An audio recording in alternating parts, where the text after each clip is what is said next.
Una de las teorías que se maneja de cómo se extrajo esta información de Mossack Fonseca fue pues a través del hackeo. Pero es un tema o un término que se habla, se dice y quizás muchos no entienden realmente qué es el hackeo y si efectivamente fue un hackeo lo que pasó aquí. Vamos a conversar sobre este tema, vamos a ampliar un poco la parte tecnológica, esa arista que tiene este gran escándalo Panama Papers con Alex Newman. Él es experto en tecnología. Alex, bienvenido una vez más acá a Next. Muchas gracias, buenos días. Empecemos definiendo hackeo. ¿Qué es hackeo? Mira, si empezamos definiendo la palabra hacker, hacker es una persona que domina muy bien un tema en particular. Existen hackers, por ejemplo, del cuerpo humano, esos que son entrenadores, que te hacen bajar de peso más rápido, etcétera. Hay hackers de automóviles que te cambian un carro de inyección a carburador o viceversa. Hay distintos tipos de hacker. El término incluso es de antes. O sea que no se aplica únicamente para el tema de tecnología y computadora. No, de hecho el término se inventó para el tiempo de la Segunda Guerra Mundial, de aquellos que agarraban los radios y los hacían transmitir más lejos para poder atravesar las líneas enemigas y cosas así por el estilo. La idea es que hoy en día hacker se utiliza como un término tecnológico para hablar de personas que, conociendo cómo funcionan los sistemas, pueden tratar de aprovecharse de diferentes vulnerabilidades para tratar de obtener más acceso a la información del que normalmente. Y eso es lo que hoy día todo el mundo relaciona apenas escucha la palabra hacking, hackers. Hackeo es robo de información de una computadora, pero externo, o sea, entrando por internet. Así es, pero siempre puede haber diferentes maneras de acceder a esa información tanto de afuera como de adentro. Incluso muchos de los llamados hackeos se dan no solamente por temas de vulnerabilidades accedidas desde afuera, sino también sucede que a veces porque alguien trae una memoria USB, porque alguien de pronto hace lo que se llama ingeniería social, que te llaman y se hacen pasar, te marean, se hacen pasar por otras personas o te mandan un correo diciendo, mira, llena aquí tus datos porque si no los llenas te va a pasar X o Y cosas. Ayer mismo varios clientes míos, por ejemplo, recibieron correos diciendo, se está llenando tu espacio de tu correo, para que no se desactive, por favor pon aquí tu usuario y tu contraseña. Y hay gente que tristemente no es suficientemente desconfiada, pone su usuario y su contraseña y se lo da a un tercero. Hay que desconfiar de todo lo que nos llegue por internet. Es que en ese sentido. En seguridad el principio siempre es desconfía primero. O confía pero verifica, que es un refrán muy antiguo también que siempre aplica. Ese es más o menos como piensa mal y no te equivocarás o algo así. Piensa mal y si te equivocas será una agradable sorpresa. ¿No? Es básicamente eso. ¿Hubo hackeo en el caso de Mossack Fonseca? Porque hay varias teorías. Hay quienes dicen que la carga era demasiado grande, que se hubieran disparado alarmas enseguida sobre el movimiento de data, lo que estaba subiendo, etcétera. Inclusive la misma compañía que les provee el servicio de internet pudo haberlos alertado en ese sentido. Mira, pero no pasó así. Te explico. Yo he hecho mis propios análisis y también he consultado análisis de otros diferentes expertos en varios lugares del mundo. Y muchos coincidimos en que el ataque externo no es práctico. Es como te comentaba fuera de cámaras, tratarte de robar el radio de un carro pero entrando por el mofle. No es que no se pueda, es que es sumamente difícil, por lo que acabas de mencionar.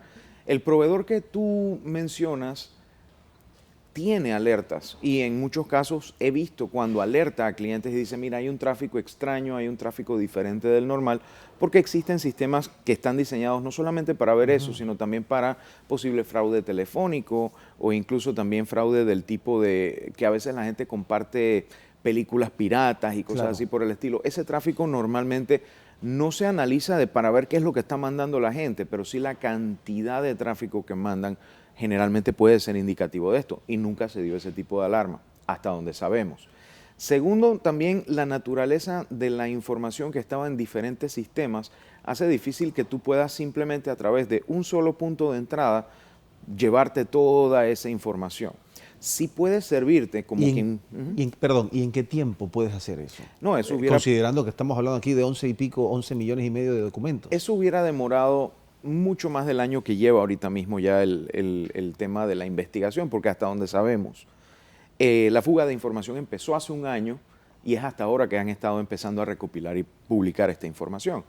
Yo creo que hubiera demorado más de un año. Ahora, lo que sí te puedo decir es que si alguien sacó desde adentro en un disco externo, en cualquier otro medio, o por ejemplo muchas empresas hacen respaldo de su información a cintas que luego llevan a una caja fuerte en algún banco.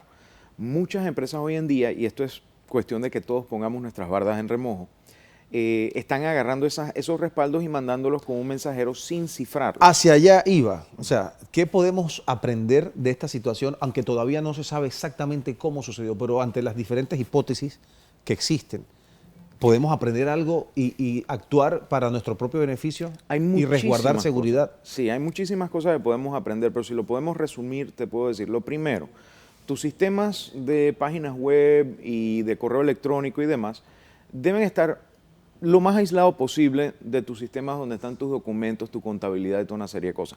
A veces para una empresa pequeña es muy difícil y todo lo tienes en un solo servidor, y eso se entiende, pero no es una empresa que maneja muchísimo dinero.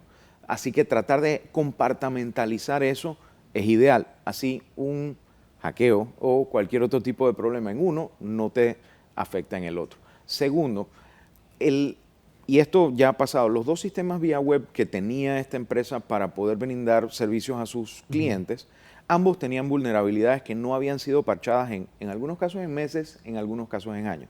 Mantenerse al día con el tema de la seguridad en tu sitio web, en todos los sistemas que tú utilizas, eso también es algo que debemos aprender. Cuando hablas de vulnerabilidad, ¿te refieres a que errores de programación. el sistema de seguridad es accesible de alguna manera? Son errores de programación que permiten que el sistema haga más de lo que debería hacer, incluyendo, por ejemplo, mirar adentro de la red porque no estaba compartamentalizada adecuadamente, o mirar a otros servidores. Se habla de que esta información fue sustraída dentro de la propia empresa. ¿En qué tiempo se pudieron haber sacado? Y 11 millones y medio de documentos, ¿cuánto representa eso en data aproximadamente? ¿Tú has sacado un cálculo? Sí, en el sentido de que me ha tocado, por ejemplo, en mucho del trabajo que yo hago en medios, yo tengo que estar grabando video. Y video ocupa muchísimo espacio, y 2.6 teras de espacio en video es algunas semanas de video grabado, que a través de lo que yo he hecho es más que eso incluso. Y eso, si estamos apurados, se puede sacar de un sistema en cuestión de 2 o 3 días sin que nadie se dé cuenta, por ponerlo así. Si nosotros tenemos tiempo, por ejemplo, semanas o meses, lo podemos hacer con toda la calma del mundo, si es que no hay, y a eso vamos, un sistema donde hay una auditoría de qué se está haciendo. Y eso es otra cosa que podemos aprender de esta situación. Debe haber bitácoras de sistema, que en algunos casos no están habilitadas en muchas de estas empresas, que me digan en qué momento se accedió a un archivo, por qué persona y desde qué equipo. ¿Hay manera de controlar la información que se sustrae de una computadora? O sea, ¿hay programas? Sí, hace 10 o 15 años esto era ya parte de todos los sistemas operativos, de todos los sistemas que se trabajan modernamente en las computadoras, pero no venían encendidos de fábrica. Hoy en día vienen encendidos de fábrica, pero cuando tú tienes una configuración heredada de hace 15 o 20 años, muchas veces se te pasa a encenderlo. A veces también sucede que por inconveniencia o querer hacer las cosas apurado, lo que fuera, no enciendes o apagas este tipo de precauciones, y no hay una bitácora de auditoría. O no lo aseguras bien y un atacante borra la auditoría. Entonces, es cuestión de repasar bien el tema, asesorarte bien en temas de seguridad y darte cuenta que tienes que tener la oportunidad de poder saber quién toca cada archivo en cada momento, cuando manejas, sobre todo cuando manejas información de terceros. ¿Te han llamado tus clientes a raíz de esta situación, alarmados, buscando...? Mi teléfono prácticamente no ha parado de sonar. Ahora, yo tengo otros compromisos y me ha tocado tener que recomendarles que se atiendan de diferentes maneras de acuerdo a la naturaleza de sus problemas. Pero los principios de lo que estoy diciendo aplican a todas las empresas, no importa el tamaño. Hay que pensar en la seguridad como parte del proceso administrativo y no como algo que yo hago después de.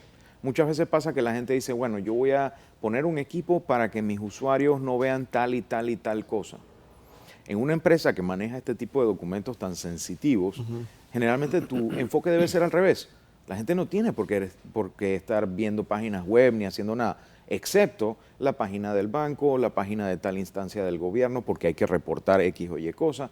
O sea, que haya una lista de cosas que se pueden hacer y no una lista de cosas bloqueadas, porque si te pones a tratar de bloquear, nunca vas a terminar, porque la gente siempre va buscando otros sitios donde perder el tiempo o donde caer en algún tipo de trampa que pudiera resultar en una fuga. ¿Tu teoría entonces es que la información se sustrajo dentro de la empresa? No puedo hablar de teoría porque no he ido físicamente allá, pero es mi hipótesis. Pongamos Hipótesis. de esa manera, que es tan poco práctico haberlo hecho desde afuera que lo más probable es que haya sido desde adentro. Hay una regla que se llama la cuchilla de Occam. Okay. Si eliminas lo imposible, lo que queda es lo más probable. Entonces, no es que digo que sea imposible que haya sido desde afuera, es que simplemente es tan poco práctico y tan difícil que es mucho más barato en tiempo, recursos y demás hacerlo desde adentro. ¿Esto en términos de la ley es penalizado aquí en Panamá? Si lograran identificar a la persona que supuestamente lo haya hecho. Hasta donde tengo entendido, porque no soy abogado, Ajá.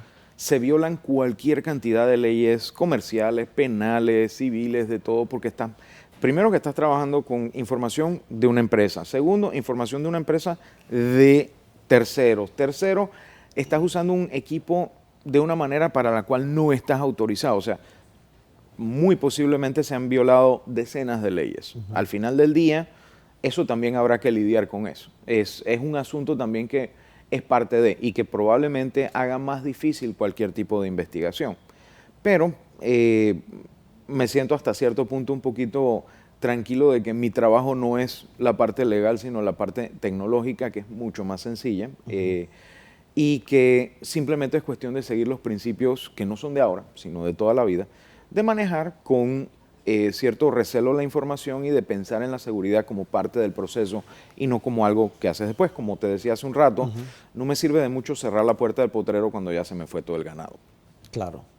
Se habla de que Mossack Fonseca es una empresa paperless, o sea, sin papeles. ¿Qué significa esto? Existen muchas empresas que quieren buscar como una especie de meta el trabajar sin papel.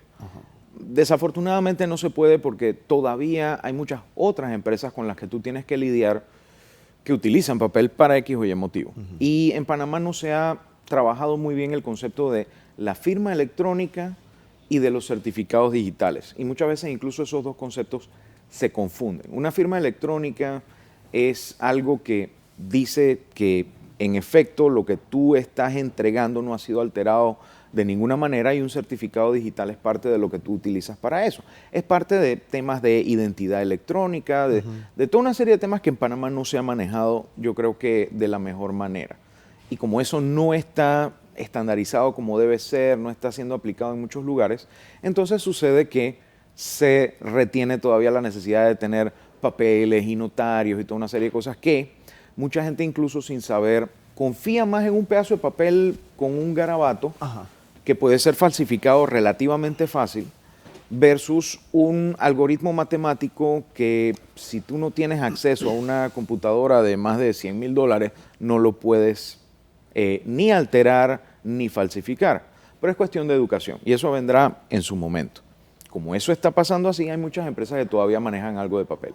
Esta empresa sí, tenía prácticamente todos sus documentos digitalizados, como podemos ver a partir de estos informes desde el año 70 y algo, me parece. 40 años hablan, ¿no? Exactamente. Entonces, no es que eran sin papel, pero sí tenían todos los huevos en esa canasta. Esa es que le sacaron prácticamente todo. Hasta donde sabemos, sí. Hasta donde parece, sí, pareciera que hubieran sacado todo.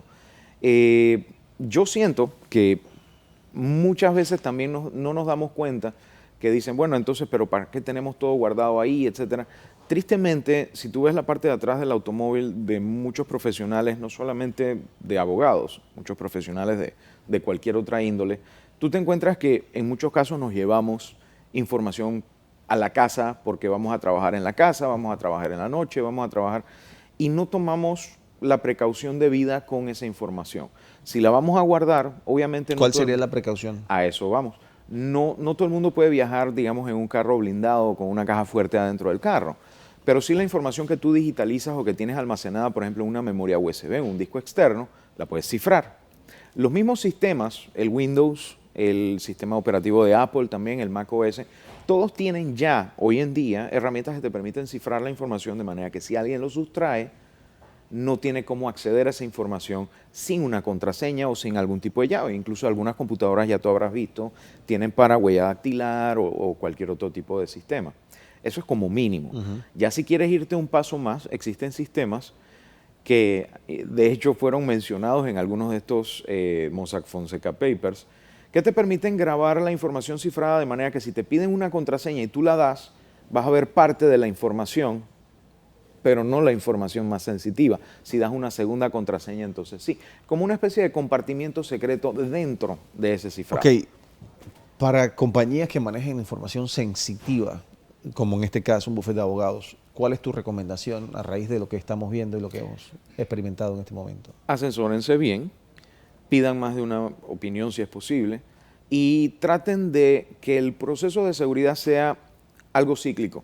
Ok, ya aseguramos nuestro web. Bueno, ¿qué necesitaríamos, por ejemplo, para saltarnos esa seguridad? Y bueno, y seguimos haciendo. Es como que vamos dando un paso atrás, mirando las cosas desde lejos y viendo, bueno, podemos mejorar aquí, podemos mejorar allá. Un proceso que nunca debe acabar. Y mantengamos siempre nuestros sistemas actualizados en temas de seguridad y eduquémonos, porque es muy importante estar educado en estos temas para evitar que cualquier amenaza, por nueva que sea, nos vaya a afectar. ¿Hay alguna alarma, algo básico que podamos detectar que nos dé indicios inmediatamente de que algo está sucediendo? Si nosotros vemos tráfico fuera de lo normal en nuestra red, siempre debe llamar la atención. Okay. Pero antes de eso, debemos haber limitado el tráfico que nosotros tenemos de nuestra red interna hacia el Internet a solo el tráfico necesario. Muchas veces, como te comenté, las empresas instalan sistemas para bloquear ciertas cosas que no les gustan. Debería ser al revés. Debería ser permitir ciertas cosas que son necesarias y el resto simplemente no permitir. Por ejemplo, y ya antes de finalizar, en mi celular a mí me llega, algunas veces, no siempre, cuando me estoy acercando al límite de la data por la que yo estoy pagando mensualmente. Esto está también de alguna manera accesible a estas empresas, que se les pueda notificar desde el proveedor de Internet. Tú puedes... una cantidad X. Tú puedes, dependiendo de qué haya entre tú y el Internet, lograr eso. O incluso que te haga alertas y te diga, desde el equipo de fulano. A título personal, sí. No necesariamente del proveedor de Internet. No necesariamente. Okay. Es más, yo confiaría más del lado propio. Okay. Porque el proveedor de Internet tiene mucho que tomar en cuenta y tiene muchos clientes que manejar. Okay. Y cuando te avise ya probablemente sea cuando ya es tarde.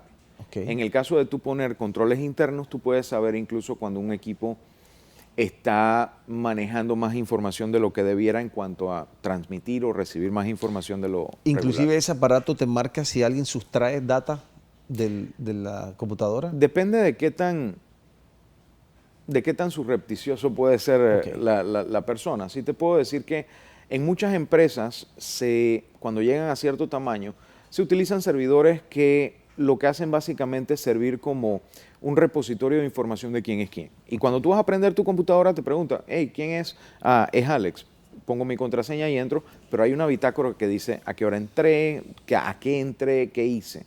Si una empresa puede implementar estos sistemas, es ideal.